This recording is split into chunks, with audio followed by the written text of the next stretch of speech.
Upper Baker Dam produces 90 megawatts of electricity out of a 5,200 CFS hydraulic capacity. What we service with both plants at 170 megawatts is about 160,000 homes. The Upper Baker Dam was completed in 1959. The primary species that we have are sockeye.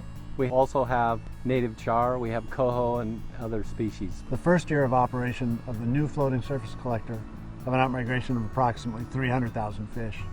And in the last several years, records of 525,000, 545,000, and this year a new record of 650,000 fish.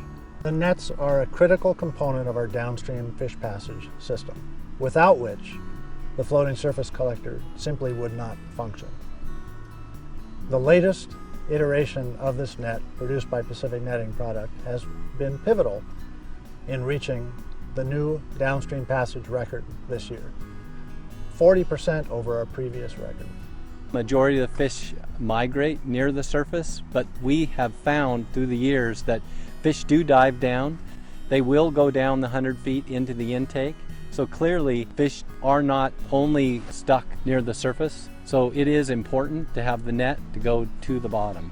Puget Sound Energy is required by FERC license to have systems that will allow and assist with juvenile fish moving downstream. With all the salmon species that we have in the reservoir, it's critical for us to be able to safely move downstream migrants past the dams and get them down to the Skagit River so they can continue their journey out to sea. Downstream migrating juvenile salmonids, as they enter the forebay on their seaward migration, encounter the barrier net, which is 1,800 feet long, 300 feet at its deepest point, with more than 5 acres of mesh to create a full barrier to prevent entrainment of those fish into the intakes.